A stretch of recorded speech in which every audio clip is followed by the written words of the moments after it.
Bonjour à toutes, bonjour à tous et très heureux de vous retrouver pour ce nouveau numéro de Réel Breaking News. Aujourd'hui, c'est particulier parce qu'on va parler d'un sujet, l'impérialisme, la décolonisation. Pourquoi? On a voulu rebondir tout simplement sur une actualité qui secoue le monde entier. C'est l'arrestation du président vénézuélien Nicolás Maduro il y a quelques jours de ça, lors d'une opération militaire menée par les États-Unis qui a fait grand bruit dans les médias. Donc aujourd'hui, nous, on n'est pas là, on n'a pas pour vocation de reprendre les discours des puissances en présence, ni à se laisser enfermer non plus dans un récit, les bons, les méchants.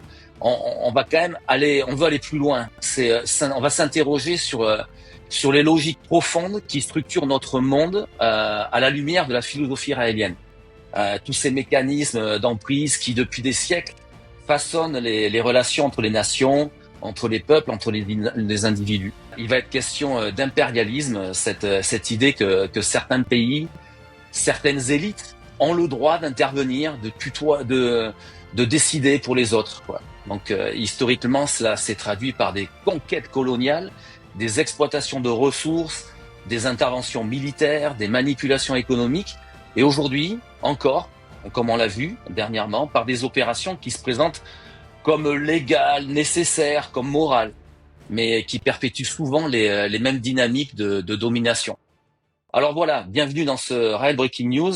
La philosophie raélienne qu'on essaie de vous présenter au mieux tout au long de ces numéros, aujourd'hui tout au long de ce podcast, elle offre une grille mais complètement différente par rapport à cette notion-là. Et on invite bien sûr, donc bonjour déjà à Brigitte, Guillaume et Luna, euh, nos porte-parole du mouvement permanent, et on invite aujourd'hui David Duzal qui aujourd'hui vit au Japon, mais qui est un globe-trotter du mouvement. Il a vécu en Europe, il a vécu en Amérique du Nord, en Amérique du Sud. Donc bonjour David, est-ce que tu peux nous donner aujourd'hui ton regard, quoi, ton regard par rapport à ce qui s'est passé et surtout par rapport à cette notion de décolonisation et d'impérialisme? Mon regard personnel, c'est peut-être pas trop intéressant. Ce qui est intéressant, c'est mon regard imbibé d'une philosophie qui est la philosophie qui nous est donnée par Raël Maitreya. C'est surtout là où on peut apporter un éclairage, un point de vue qui est différent. C'est notre rôle d'ailleurs. Et comme tu l'as bien dit, Xavier, on n'est pas là pour analyser, répéter ou décliner sur un autre ton ce que les uns et les autres disent. Alors, la question de la décolonisation est une question essentielle dans le mouvement raélien. Maitreya Raël s'était exprimé sur la situation de l'Afrique pendant longtemps, et à un moment donné, j'étais donc responsable du mouvement raélien en Amérique du Sud, inspiré par ce qui se faisait en Afrique. Nous avons décidé de lancer quelque chose qu'on appelait Descolonisation, tout simplement. Euh, et car l'Amérique du Sud a une situation qui est à pas mal d'égards similaire à l'Afrique. C'est différent tout de même, mais ça appartient au même groupe de populations qui ont été soumises et subjuguées par une puissance plus importante, dans ce cas la puissance européenne. D'abord les Espagnols, les Portugais, puis ensuite ça a été les Britanniques enfin les Anglo-Saxons, les Anglais, puis les États-Unis. Et donc Maitreya Raël a été très motivé. Et d'ailleurs, il a fait une vidéo. Vous pouvez la voir sur notre site Décolonisation. C'est quelque chose. Je sens. Je pense qu'on peut tous ressentir, qui le touche vraiment, cette situation d'Amérique du Sud. Et notamment, Nicolas Maduro a été nommé guide honoraire par Raël Maitreya en mars, le 28 mars 2020, lorsque justement nous y trouvions, comme tu l'as dit, Xavier, nous y étions allés pour organiser la grande rencontre annuelle du mouvement raélien, c'est-à-dire une semaine de ce qu'on appelle l'université du bonheur, mais ça coïncidait avec le début des mesures sanitaires et on s'est retrouvé dans des situations complètement invraisemblables. Bon, c'est pas le sujet aujourd'hui. Et finalement, moi, je suis resté plus de 3 mois au Venezuela. J'aurais pu être rapatrié. Alors, je suis passé du statut d'être soupçonné d'être un agent étranger qui avait introduit le, comment dire, le Covid pour essayer de contaminer le gouvernement. C'est une situation absolument invraisemblable. Donc j'étais enfermé dans ma Ah ouais, chambre. c'était allé loin l'histoire. Ah oui, mais C'était allé loin l'histoire. non, mais c'est une folie. C'est-à-dire que le nombre d'éléments qu'il fallait mettre les uns à côté des autres pour arriver à cela. Alors j'étais dans les médias. Il y a eu plus de 50 articles au Venezuela et puis à Miami, etc. Et donc j'étais enfermé dans la chambre. Puis après, j'étais considéré non, comme étant un ami du Venezuela et j'ai eu le droit à un laissez-passer signé par le président Maduro et ça nous a permis de quitter Caracas pour aller à l'intérieur des terres pendant 2 mois et demi en attendant de voir on ne savait pas d'ailleurs ce qui se passait. Nous étions avec un groupe de Colombiens, avec des Iraniens qui n'avaient pas pu rentrer chez eux. Donc j'ai vécu le Venezuela dans ces conditions. Et voilà, alors ça c'est pour une expérience personnelle. Après, ce qui se passe, alors, bon, Je peux bien te couper, ouais, David, pour ceux qui nous écoutent. Si on comprend bien, Nicolas Maduro avait été nommé guide honoraire à l'époque par rapport à ses positions qui dénonçaient l'impérialisme, c'est ça? En particulier l'impérialisme américain. C'est cela ou... oui, tout à fait.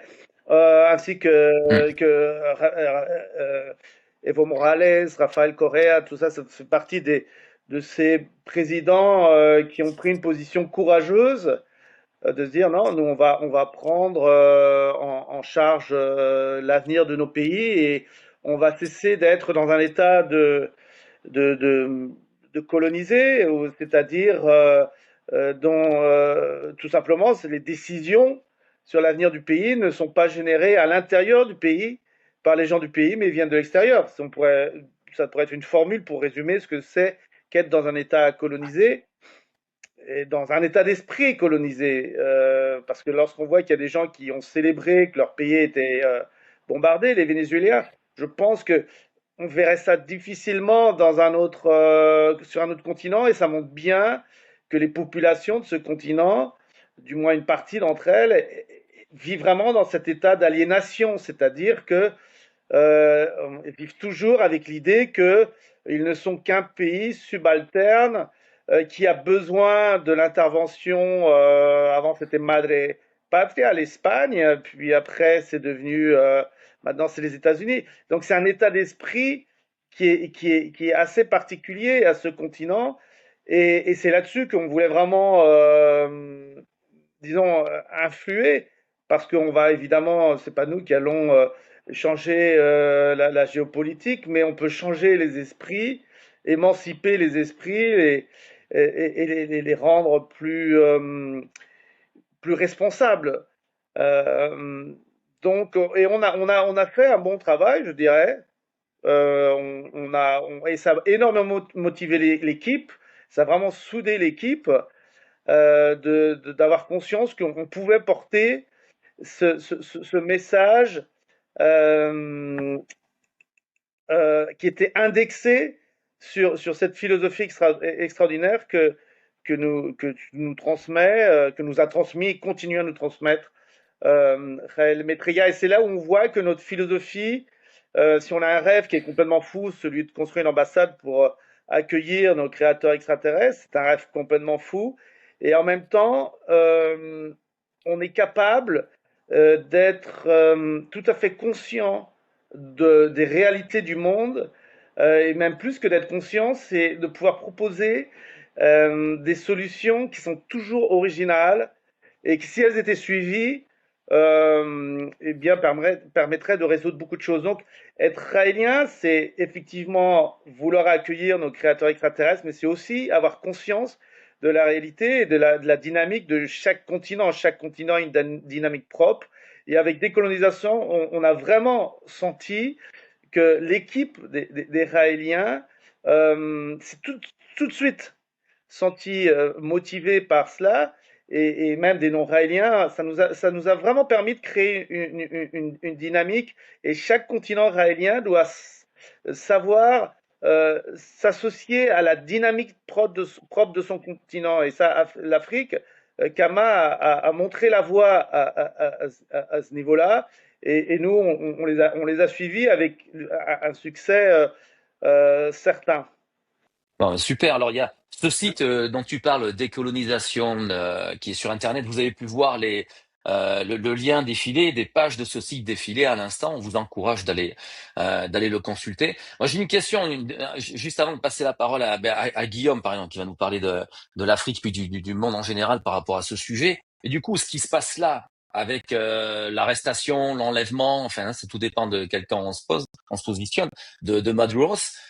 Du coup, l'humanité fait trois pas en arrière par rapport à cette notion de décolonisation, de lutte contre l'impérialisme. Ou est-ce qu'il y a des bonnes choses qui peuvent ressortir de tout ça? Je sais pas, peut-être une prise de conscience globale ou. Il y a rien de nouveau. Mhm. Il y a rien de nouveau. L'avantage avec Trump, c'est qu'il fait en plein jour ce que les États-Unis ont fait de manière tordue depuis, depuis des générations et des générations. Ce que je pense, mais Bah super. Et j'ai envie de rebondir là-dessus parce qu'il y a la vision aussi à l'intérieur des États-Unis. Tu parles du monde qui réagit et c'est flagrant en fait qu'on est en rupture des lois internationales et c'est un acte de colonisme. Mais c'est pour la première fois, je vois aussi à l'intérieur des États-Unis une réaction extrêmement négative par rapport à. Mais il y a 82% dans un dernier sondage des Américains qui ne comprennent pas pourquoi Trump a fait ça. Mais bon, en même temps, il y a plein de politiques derrière, etc. Il faut se rappeler que, comme tu le dis, ça n'est pas nouveau. Ça a commencé bien plus tôt. Enfin, d'abord en 1976, comment dire, le pétrole a été nationalisé au Venezuela. C'était le début. C'est Chavez après ça qui, en 2006 ou 2007, nationalise comment dire, les compagnies de pétrole. Donc Exxon, Conoco, etc. ont perdu leurs investissements là-bas. Et donc après ça, ça a été des essais continuels pour récupérer l'accès au pétrole. Il faut savoir que le Venezuela a presque autant de réserves de pétrole que l'Arabie Saoudite. Hein, c'est quand même, faut pas oublier ça. Donc, plein de tentatives de coup d'État, de choses comme ça. On va pas, c'est dans les médias. Mais ce qui est intéressant, c'est que quand ils ont fait indictment, quand ils ont emmené Maduro devant la justice. Enfin, il faut se rappeler aussi que c'était en août 2025, le département de la justice américaine a mis 50 millions de reward sur la tête de Maduro. C'est impensable, quoi. Et donc là, ils l'emmènent et ils disent, en fait, c'est parce que il fait du narcoterrorisme. C'était la version officielle. Le narcoterrorisme, c'est qui tue les gens, donc ça devrait être du fentanyl. Oups, il n'y a pas de fentanyl qui sort qui sort comment dire, de Caracas, c'est de la cocaïne. Oh bah non, il est un narcoterroriste de la cocaïne. Mais juste il y a un mois, Trump a relâché le président du Honduras, qui est officiellement narcoterroriste, qui sort du fentanyl et tout, en disant, bah pauvre gars, il a été maltraité. Donc c'est pas du narcoterrorisme. Et finalement, quand les journalistes lui posent des questions, toute l'équipe autour dit non, c'est parce que Maduro est un comment dire, dictateur et tout le monde souffre sous Maduro, etc. Et puis il y a Trump juste derrière qui rajoute, et vraiment aux États-Unis, tout le monde rit avec cette histoire. Et il y a Trump qui est juste derrière qui dit non, puis on va avoir le pétrole. Pour moi, c'était une farce incroyable qui, en fait, c'est comme tu le dis, c'est tellement au grand jour que c'est l'objectif des États-Unis d'avoir le pétrole, parce qu'ils ont essayé de faire des embargos, etc. Et le pétrole, finalement, la Chine l'achète au Venezuela, donc l'embargo ne marche pas. Donc il y a qu'une solution, c'est de prendre en charge le pays, ce que Trump a décidé de faire, avec ensuite aussi plein de problèmes à l'intérieur des États-Unis. Vous avez entendu parler des Epstein Files, hein, toute l'histoire des histoires pédophiles autour de Epstein et tout ça, qui poussent politiquement derrière. Donc il dit, oh, je vais faire un grand coup, et puis voilà, le grand coup, c'est une catastrophe. Donc comme tu le dis, je pense pas que cette action de colonialisme est tellement flagrante que ça peut pas passer. Donc pour moi, je le considère plus comme une étape positive vers un renouvellement de l'ordre mondial et puis un des respects des peuples élus. Et c'était aussi la raison pour laquelle Chavez avait été nommé guide honoraire en 2006 ou 2007. C'est pour le respect, parce que il revalorisait les valeurs locales, les valeurs ethniques. Et c'était une des raisons aussi pour laquelle Maitreya l'avait promu. C'est de la même façon que Evo Morales aussi a été nommé pour cette même raison, c'est que le respect des valeurs des pays locaux et qui n'ont rien à voir, ils n'ont pas besoin de l'influence ou d'aucune éducation ou d'aucune culture qui viendrait d'Europe ou bien d'Amérique du Nord.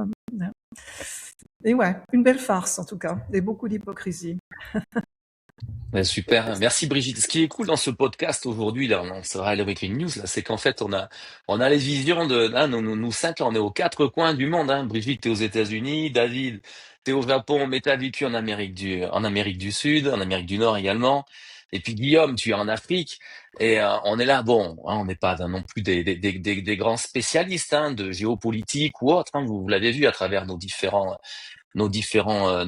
numéros, mais la philosophie raélienne touche tous les sujets qui viennent toucher l'être humain et la société en général. Et on va suivre cette affaire de près parce que, comme tu le disais, David, c'est pas fini, il va y avoir le procès, tout ça. Et puis nous, ça nous permet de parler de ce grand projet de la philosophie raélienne, de ce projet de société, ce projet politique qu'on appelle le paradisme, le partage des richesses, l'explosion des frontières, le partage des ressources, comme on disait, et puis surtout cette décolonisation. Et David, tu en parlais tout à l'heure, donc Guillaume, on aimerait bien t'entendre là-dessus. Ça a fait un gros écho en Afrique, hein, tout ce qui est amené par la philosophie raélienne, et ça concerne la planète entière, quoi. Tu veux nous en dire quelques mots, Guillaume? Oui, bien sûr. Mais en tout cas, vraiment, merci de me donner la parole. Oui. Et puis, merci à David et Brigitte pour leur éclairage qui est vraiment extrêmement pertinent. Et effectivement, cette vision du positivisme de la situation, parce que personne ne le voit et il faut le voir parce que le monde avance. Malheureusement, on toussant beaucoup et beaucoup de l'air, mais bon, il faut qu'il avance. et effectivement, vu d'Afrique, ce qu'on entend ici, c'est que nous, on connaît ça. On est habitué, voilà, et c'est le lot, on vit avec ça. C'est-à-dire que bon, mais c'est très simple. Déjà, l'impérialisme, c'est quoi un empire, hein. Donc il y a le fait de s'étendre en considérant que l'autre est inférieur et qu'on a une supériorité établie par soi, autoproclamée, et puis après on va s'expandre en fait sur la planète pour prendre les richesses. En fait, je suis chez moi, je considère que mon voisin est inférieur. Je trouve qu'il a une jolie voiture, il a plein à manger dans son frigidaire, je rentre, je casse la porte, je prends tout, je vais chez moi, je dis, mais attends, j'ai entendu l'autre fois, il parlait mal à sa femme, hein, attention, hein. Je retourne, je vois, les autres disent, oui, c'est vrai, t'as raison, c'est vrai, il parlait mal, sa femme parle trop fort. Donc c'est un peu ça, enfin, c'est scandaleux, mais quelque part, je préfère le prendre sous cet angle-là, parce qu'on connaît ça depuis le début. La traite négrière, on peut dire, oui, mais avant, il y a toujours de l'esclavage sur la planète, oui. Mais l'esclavage à grande échelle, comme ça, où on considère qu'un peuple est inférieur, est une bête, en fait, sauvage, qu'il faut dompter et exploiter, c'est autre chose. Donc, on a le commerce triangulaire. Mais ils sont allés où, ces Africains? Parce que moi, les gens du Venezuela, c'est mes cousins. Parce que, mais oui, 90% des esclaves sont allés en Amérique du Sud, hein, 40% au Brésil, et puis il y a eu les Caraïbes, et puis il y a eu l'Amérique hispanophone. Il y avait que 5% en fait au nord. Donc en fait, ce sont des descendants d'Africains qui revivent la même chose. Mais là, chez nous, les bottes, ça fait longtemps que que ça a commencé. Et en fait, on se rend compte d'une chose, c'est que le racisme, la discrimination, se considérer supérieur est une maladie sournoise et dangereuse pour notre civilisation. Nous ne pouvons plus, avec le niveau technologique que nous avons, fonctionner comme ça. Ça, c'est plus des petites bagarres de voisinage ou de village. Là, on en arrive en fait à ce qu'un peuple entier décide d'envahir un autre peuple, d'extraire cette fois-ci, par exemple, son président, en bafouant toutes les lois internationales, les règles d'immunité diplomatique, etc., internationales, sans vergogne. Et puis, ça choque, mais ça ne dérange aucune institution qui est censée être là pour protéger ces règles. Ça veut dire que ça peut arriver à tout le monde. Alors là, maintenant, ça commence à inquiéter parce que, bon, avant l'Afrique, bon, vous voyez, on délogeait un président, on en mettait un autre. Ouais, mais quand même, il était méchant. Et puis là, on se dit quand même, l'Amérique du Sud, là, c'est tellement gros, comme disait David, on n'est plus il y a plus la finesse qu'il y avait avant. Et Trump est bien connu pour ça, en fait. Il manque de raffinement dans sa, dans sa façon de faire. Et automatiquement, ce qui est positif, c'est que du coup, on voit clair. Et les personnes qui disaient, mais non, c'est ce que vous dites, mais écoutez, il y avait des armes de destruction massive qui étaient cachées. Mais parce que là, on parle de Venezuela, l'Irak, c'est la même chose, hein, c'est toujours pareil. Il y a toujours, quand on regarde en plus dessous, il y a toujours un peu de pétrole exploité ou de l'or ou autre chose. Et puis là, donc, du coup, ah ben non, on peut plus. C'est un narcotrafiquant, mais ça tient pas la route. Enfin, ça tient pas la route. Donc en fait, voilà, la vision raélienne, c'est cette vision où on a un message qui nous est arrivé en 73 lors d'un contact qu'a eu Raël Maitreya avec le représentant d'une civilisation extraterrestre, qui nous explique que la vie a été créée par eux, donc en fait à l'image de ces êtres venus d'ailleurs. Ça veut dire qu'aucune race n'est supérieure à nous.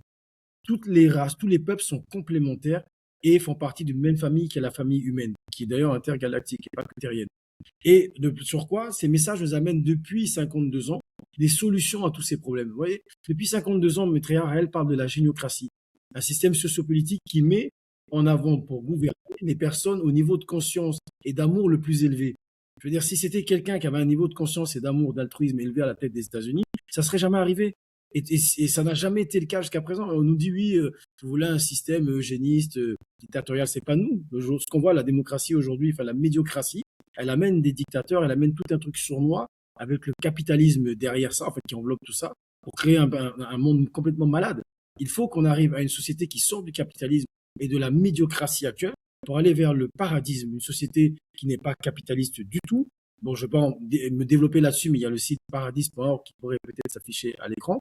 Et puis, en fait, la génocratie, un système électoral qui change et qui met à la tête des personnes responsables, bienveillantes et qui s'occupent du bien des peuples plutôt que de l'intérêt personnel de leur poste et des sociétés avec lesquelles ils travaillent. Ça, c'est fondamental. Enfin, les messages raéliens amènent une philosophie qu'on appelle la philosophie de l'infini. Et c'est important de mettre ça en perspective de cette philosophie. Ça veut dire que toute chose dans l'univers pour amener la vie doit être pétrie d'harmonie. La vie, c'est l'harmonie. C'est l'organisation des choses au niveau individuel, mais aussi au niveau collectif. Une société qui fait passer la force avant l'harmonie, et qui fait passer la désorganisation pour un intérêt privé ou personnel ou limité avant l'harmonie et l'intérêt collectif, est vouée à amener la destruction. Et si ça s'étend, ça amène l'autodestruction. Au niveau individuel, au niveau d'un groupe sociétal, mais aussi au niveau de toute une planète. Et c'est ce qui est en train de se passer lorsque ce genre de choses ont lieu.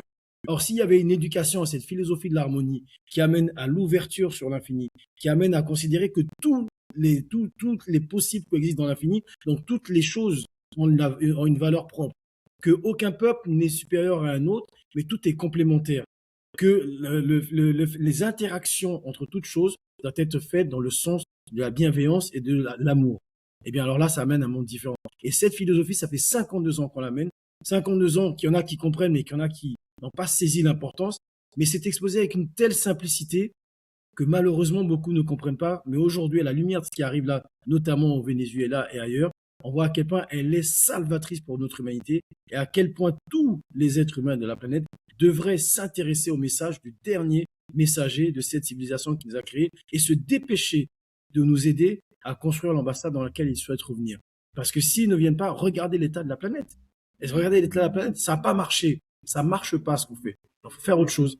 Donc, je vous invite à aller sur le site rael.org, à télécharger les livres, à les scanner. Vous avez en audiobook, en papier, à les lire et puis à revenir nous voir après parce que les messages raéliens ont des solutions à tous ces problèmes depuis 52 ans. Ben merci Guillaume, hein. Et on est là pour ça. Et vous qui nous écoutez, on vous invite à partager ces vidéos, aller sur notre chaîne YouTube Raël Francophone et partager. On le fait à notre humble niveau, à notre petit niveau. Mais voilà, c'est un vrai plaisir. Luna, je te propose de conclure cette séquence avec ces riches ces riches interventions qu'on a eues. Qu'est-ce que tout cela t'évoque? Oui.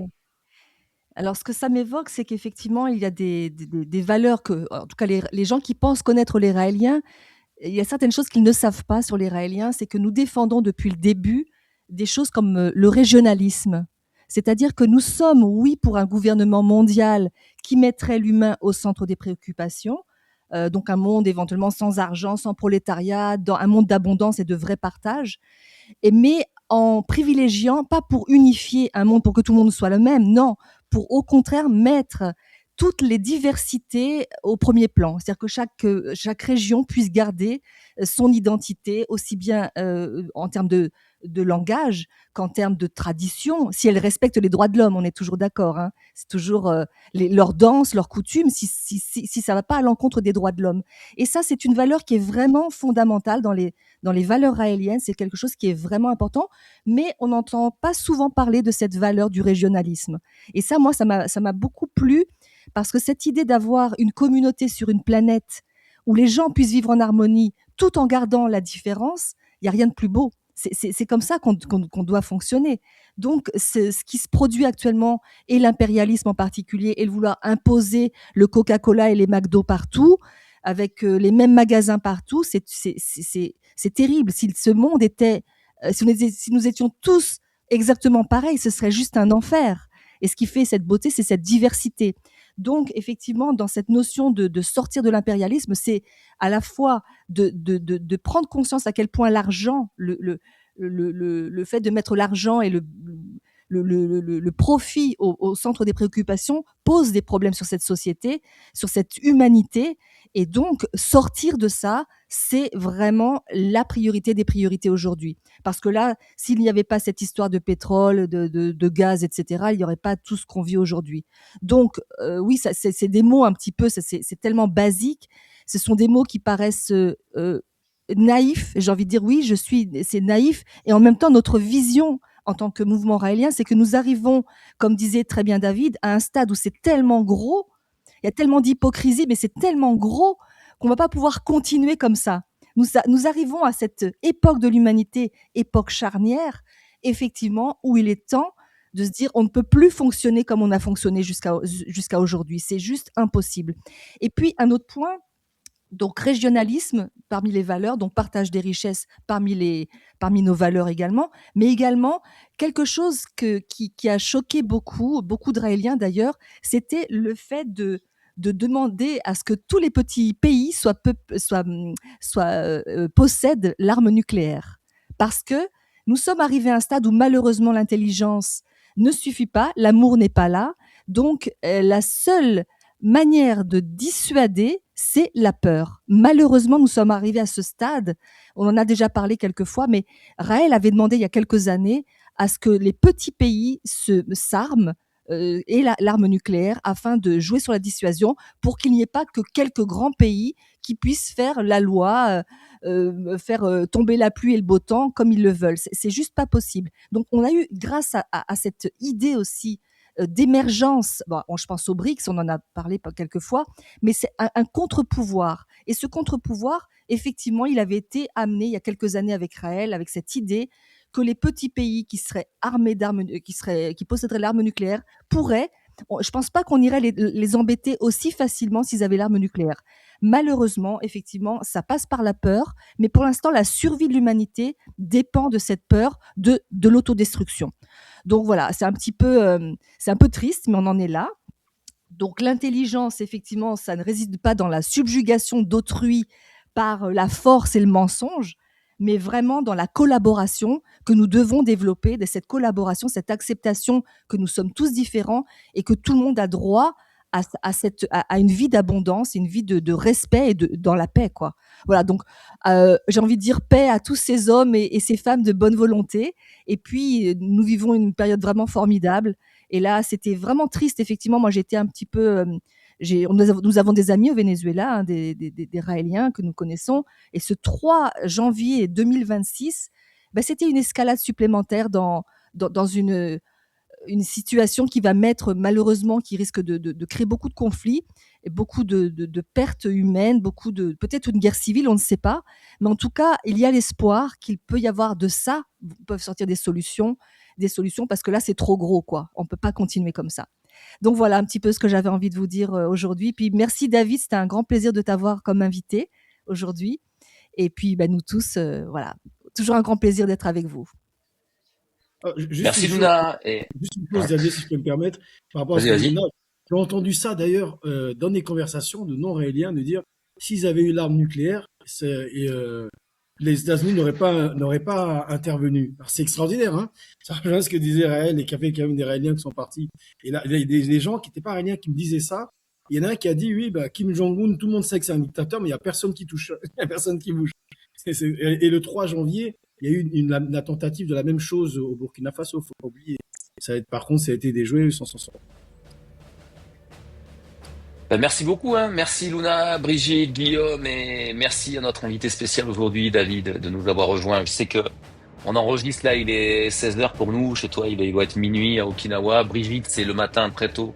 C'était ton podcast là international, c'était cool. À très bientôt les amis, à très bientôt pour un prochain numéro. Bye bye.